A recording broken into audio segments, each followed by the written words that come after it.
What decade did you spend most of your childhood in? Well, I was born in 1929. No, Bubby, we have to Now that's a hard question because yeah, is it the 30s or well, the 40s? most of what you remember What here. do you Bubby, mean by you can that? be first. Um, What do you remember most? Probably the 30s. What was your earliest memory of what you wanted to be as an adult?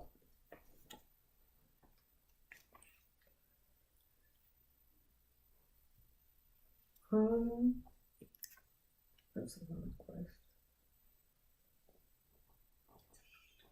I did not do what I had wanted to do.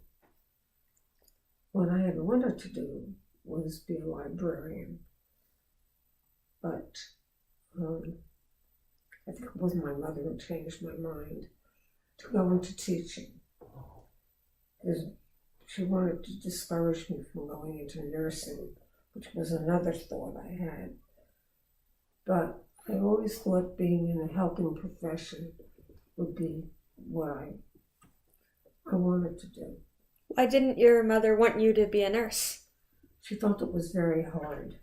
She worked 12-hour night duty for $6 a night. That's kind of sad. So she did not want me to do that. What are some positive memories you have of that time and some negative memories? Negative memories. I was afraid my father would have to go to war because we were very conscious in our household about what was happening in Europe, the rise of Hitler. And I used to pray every night, don't let there be a war, because I don't want my dad to go to war.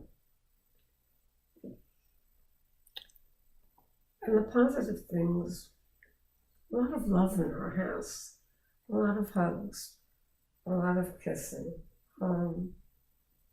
just being made to feel like I was God's gift to the world. My parents, they were just very loving to their children. What was school like? Is it different from today? If Oh so, God, how? yes. The teacher was the ruler of the classroom. You had to do what the teacher said. And in my family, school was the most important thing. Learning was of prime importance. Nothing came before that, nothing. My mother was interested in the arts, so from 8 years old on, I had to take piano lessons. At first, I found it very onerous. Onerous? I don't know the pronunciation.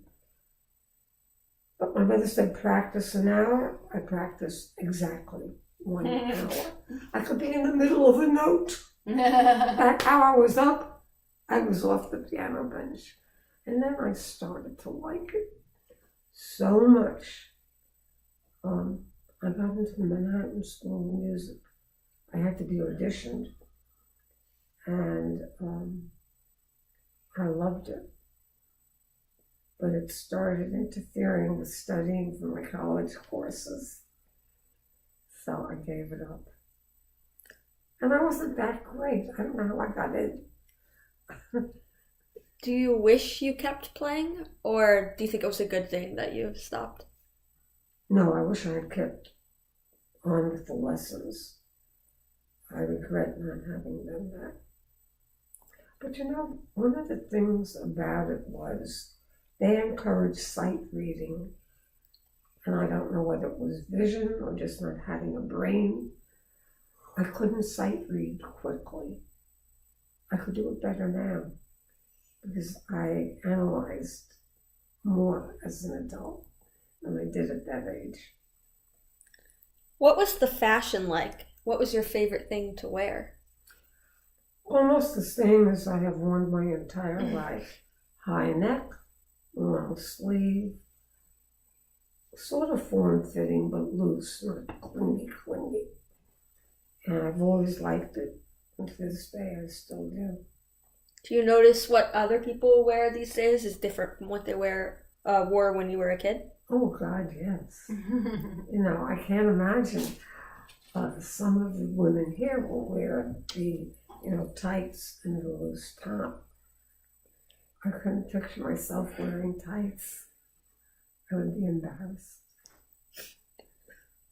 I don't know. And I'm thinner than most. I know, people. you would look good in that tights and the long top. I like that look. I know, it looks beautiful on you. I have to tell you. What did you do for fun with your friends? I jumped rope. I rode my bike. I played punch ball. What's punch ball? Punch ball? Yeah. What's that? Oh my God, they don't know what punch ball is. Punch ball is you had, a regular little ball, and you threw it against a step, and I lived in a brownstone, and it had steps to the second floor, and you stood outside, and you threw the ball, and you caught it. So I have heard of that game. Do they call it stoop ball also? That was stoop ball. Okay. And also it was That does sound, we would have loved that. Well, I think people play and it. punch ball was also sort of like baseball, except you didn't bat it. Am I right, Larry? You threw it against the step and let it go where it went? No, They we had a actually threw the diamond. ball up with one hand and hit the other hand. Hit with the other hand. Yeah. Yeah. So your hand's about. We would have all loved all that. It's Yeah. a shame we don't. It's just how the way it's different how we live. I wasn't all. I have never been coordinated, so I was not the best with a jump rope. I It was was. played in the street, by the way. Yeah, I understand. Yeah, It sounds be fun. careful of the cars. In those days, automobiles were not so common, so that you could play in the street and be pretty safe. Yeah. And I did. What kind of music did you listen to, and did you like to dance? I had 2 left feet. I would have liked to dance, but I tripped all over myself. I always loved classical. Always. I just couldn't get into the popular music even of that day. What was your favorite composer? Beethoven. I loved his symphonies.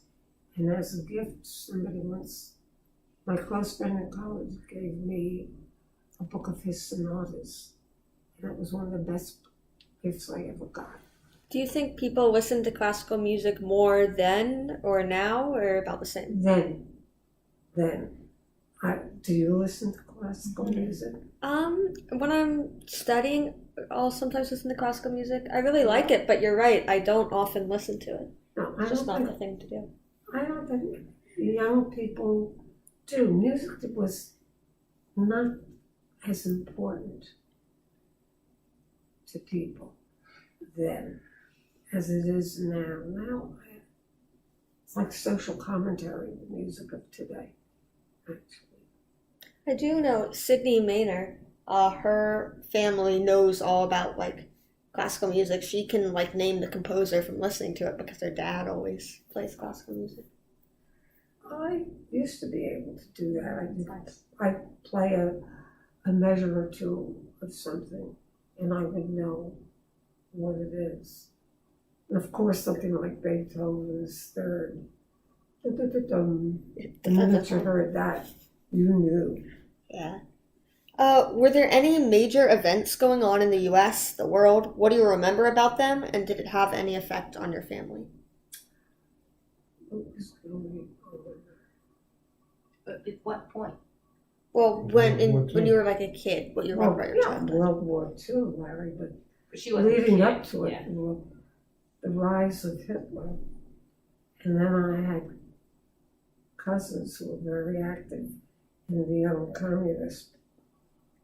The Epstein family was always She very was an Epstein. politically aware. That was my father's family. always discussions going on of that nature. Never ordinary kinds of conversation. And my cousins, So were they members of the Communist Party?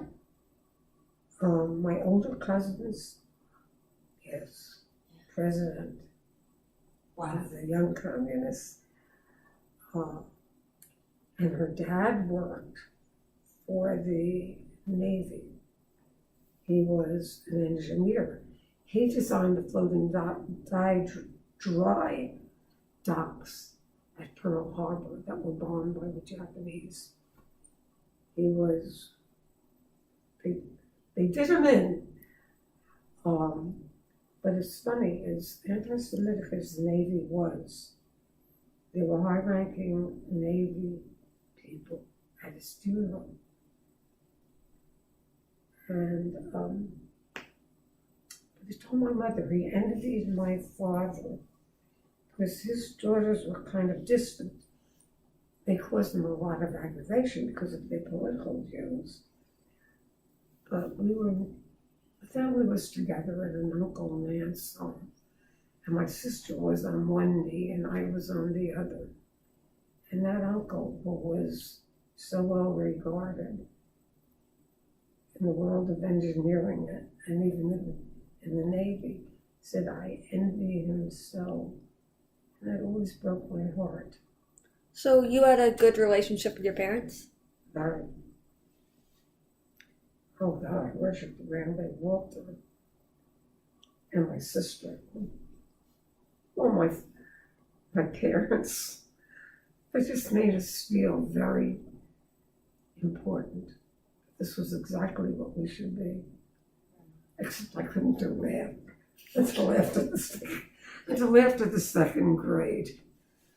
Then it started to click in my head. But until then, and my mother once got annoyed. And then she said, why am I annoyed? If you knew it, you would tell me. So that's the kind of person she was. Who was the president or presidents, and what did you think about them? At that time, I didn't think very much. It was Roosevelt, Franklin Delano Roosevelt, who had 3 terms.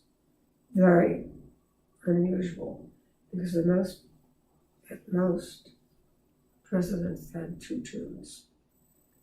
But he made it to 3 and the horse died. When he died, I wasn't even grown up. Felt it like a personal loss. And most other people did too. So, do you remember, when he died specifically? Yes, I do. Where were you? I was riding on a bus. And the news ran through the bus. I don't know how people know. And everybody was very upset.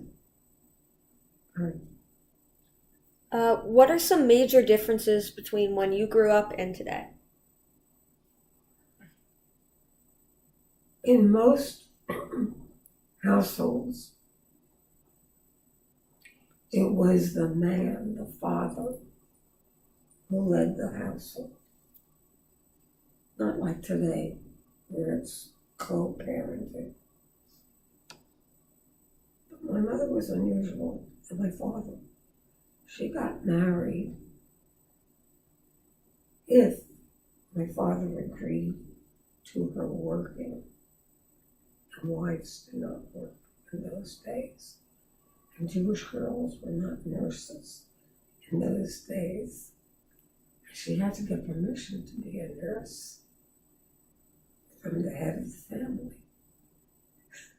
So you know what she did? She wanted to be a nurse. They asked her grandfather, Pearl wants to go into nursing. And he was not too thrilled. And she said, well, I'll be at the Brooklyn Jewish Hospital. He thought that meant it was kosher. Mm-hmm. And, things would be, Jewishness would be observed. course they weren't. But she didn't say, she sort of didn't inform him. So he let her go. You didn't need to know.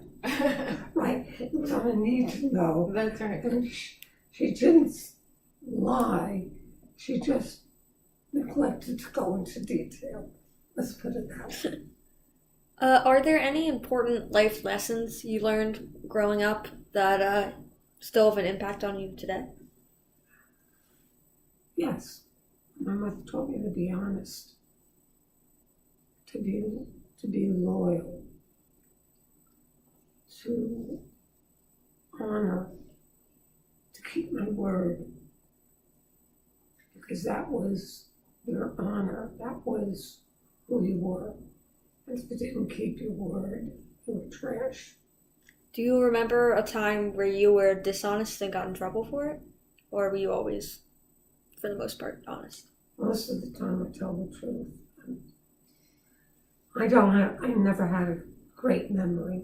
And my mother said, you know, you can never remember all the lies you tell. Just tell the truth, it's easier. Did your sister's situation, which you haven't really talked about, impact you at all, or make teach you lessons, or impact your character today? I think it taught me to be compassionate and empathetic, because she nearly died when she was 2. And then again when she was 6, when she became very ill with rheumatic fever. And for 2 years, she was really bedridden. My father used to put her on his shoes and walk her around, trying to encourage, her muscles to keep on working. And my mother was a nurse. And what she did was she exercised my sister's legs constantly. And that's why she was so strong later on in life. Is there anything else you'd like to say, or any other memories you have that would be interesting? My house was taught, as I said, you had to do well in school. You had to do your best. That was most important. You had to be loyal to your family. And I think I still feel you have to love, you have to honor and treasure your family. That's about it. Not very much, I'm afraid. Oh, that was good.